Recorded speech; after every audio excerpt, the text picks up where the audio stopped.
Dr. Dana Tassone here with participants in HFT 4295 discussing Chapter 7, Human Resource Management and Influence Skills. At this point in the text, where the author walks you through various functions, and some of these functions you've already had entire courses in. Human resource management is a function. Accounting is a function. Technology is a function. Marketing is a function within the hospitality industry. And what the purpose of these chapters is to give you a recap of these particular functions in the context or framework of overall organizational management. I have to tell you, after a number of years in operations, I decided that I was interested in practicing as a human resource officer, and I got a lot of education in it and learned a lot about it, and eventually somebody gave me a break and I broke into the HR field, and that's where I stayed during the last 10 years of my career, and I never regretted it. And I was offered during that time, during those 10 years, I was offered positions back in operations that were much more lucrative, but I enjoyed what I did, and the reason I enjoyed what I did is because HR was within my purpose in life. I told you already, my purpose in life is to develop other individuals. I've always had a tendency to lean toward behavioral sciences. I always minored in it when I was at school, and when I watched HR practices, good and bad, just like you're experiencing in management practices, I knew that was a field where I could make a difference, make a personal difference and professional. So that's where I ended up, is my last 10 years in the field of human resource management, and made it up to the level of vice president. Not too bad, corporate vice president, and made a nice living. And that's a decision you're going to look at making. I know you don't believe what I'm telling you now, but picture yourself 20 years from now, if you can. You're working in operations. You're working nights, holidays, weekends. You're running 24/7 operations. And do you think you might burn out? I'm not saying that all operators will. There are some people, bless them, that stay in operations their whole lives.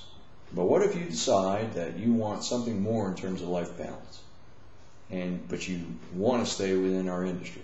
What do? You get into one of the staff functions, one of the support functions. Human resources is a support function. Finance, accounting, support functions. Marketing, both support and line functions. And with those positions, you'll find that your quality of life actually improves over the quality of life you had when you were in operations. Food for thought. So in this chapter, we give you just an overview of a managerial framework concerning HR and influence skills. Remember, influence, and knowing what I now know about you folks, you should enjoy this, because now we're getting into the people thing, and I know that you're all people. So, it's less scientific than the stuff we've discussed so far. So historically, human resources has not always been around. Relative to other disciplines, it's considered in its infancy, particularly in our industry. In the old days, it was called personnel administration, which was nothing more than record keeping. And then when systems management started to take hold, systems thinking, systems management, it was realized that individuals that work for a firm are assets to a firm. And if people are assets, then they are capital. And if they're capital, they're worthy of investment. So instead of taking a position where individuals are expendable, as many of you are telling me, you're short of staff for various reasons where you work, a switch occurred where organizations started to, at least theoretically, treat people like assets, and which was not the way it was during the scientific management days, as you already know. And who does the HR practitioner serve? Serves the stakeholder groups. Who are the stakeholder groups?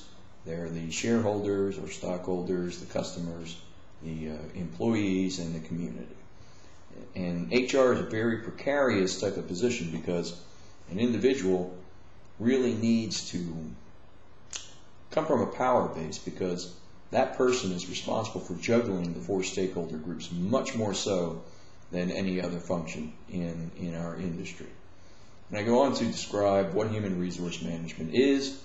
I identify what the job is. What's the job? The job is recruitment. You know this: recruitment, selection, retention, employee relations, labor relations, legal compliance, incentives, recognition,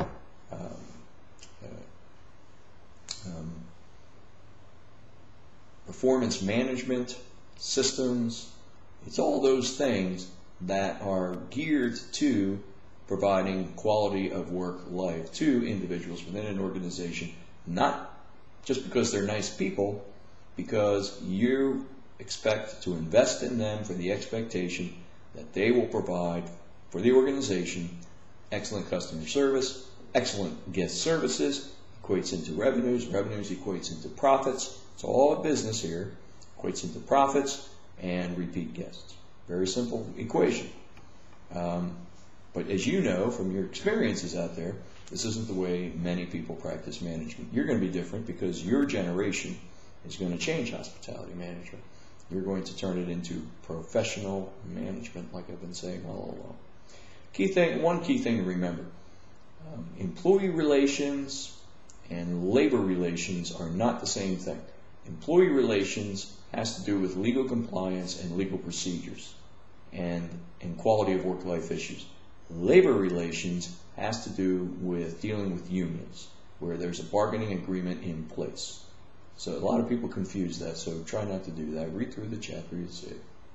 So, if you had to come up with a sphere to place around the stakeholder groups, which we show you in Figure 7.2, you'll see that the HR director or practitioner is responsible not only for legal compliance, but also for the ethical concerns of the organization. Why ethics? Because business ethics are the basis for making sound decisions. Sound decisions will not jeopardize an organization's standing in the community or with their customer base, and that is what creates sustainability within an organization. And that's the reason hospitality organizations are in business. It's to be sustained in doing business over the long period of time, not the short period profit margins that stockholders or some shareholders expect. So, I talked about the concept of establishing expectations in an organization. The human resource manager, if he or she is really a good man, and by the way, before you go into HR, you should have a thorough background in operations management, because if a person doesn't have that, then they don't understand what they're providing human resource management skills for. And that person, in order to, well, I was very fortunate because I knew operations inside and out, and I had immediate respect from those individuals that I was supporting in the organization in the operations areas. And one of the things that HR people do is that every year they conduct a job analysis. I give you a chart, 7.3, shows you exactly how to do that. The outcomes are that, or job descriptions, job specifications, and performance management systems. What are job specifications? That's the knowledge, skills, attitudes, and abilities of people that you intend to hire. And so that document exists prior to hire so that you have standards for your hiring practices or promotion. What's a job description? That is the set of expectations for an individual within a specific position. And what is performance management? Performance management has to do with performance appraisal systems, setting up the expectations for performance, laying those expectations out, reinforcing those expectations, and just like you folks have been saying, and then providing some means of control. What's control? Control is comparing actual performance to standards for performance. What can happen as a result of that? A person either exceeds meets or does not meet the expectations. And human resource management really is giving employees or associates the things that they have a right to have. For instance, employees have a right to know the expectations for performance. It's professional management is based on that. I gave you in the book, I gave you a sample of a job description, and which is expectations for performance. I gave you a chart outlining the job analysis process, which leads to job design. Job design leads to organizational structure, and organizational structure is the span of authority, span of control, span of responsibility, and reporting relationships within the organization. Employees have the right to know the rules and discipline procedures. Have you ever seen, I'm sure you have, you've seen somebody who is surprised when they find out something is misconduct, or something is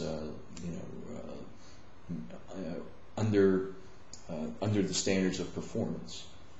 That's poor communications, and the HR manager is the guardian of communications in an organization. So what all you people are telling me about the poor communications, which is really hard. It's really hard to be effective in organizations because they're so complex, as we've already discussed. But it can be done, and it's the job of the HR practitioner to ensure it's done in organizations. I gave you, one of the things that HR safeguards is progressive discipline. You have an example of a corrective interview form. You have the outline, the shell of the practice of human resource management. I then give you a very thorough, before I gave you a brief outline of communications, models, and flows. And in this particular chapter, we give you a very specific set of communications information that you really should think about taking into your own organizations, because these are skills. It's a tool. It's part of your toolbox. And we'll go on to discuss management scenarios, and there's a chart for that in 7.4, and barriers to effective listening 7.5, and flows of communications, the type of communications. And what we're doing here is we're taking, remember I told you in the beginning, this is a funnel. And what we're doing is I'm taking you the broad stuff that we gave you before, and we're starting to distill it into the practical practice of it. Formal communications, informal communications, nonverbal communication, all the things that are associated with the communications model and directional flow. So I give you lots of pages on that stuff. And talk about cultural diversity, which is a very important factor in our industry in this day and age. And that gives you a shell, it gives you an outline, if you will, of actually practicing HR, human resources, and actually practicing effective organizational communication. So we're out of time. I'll see you in the next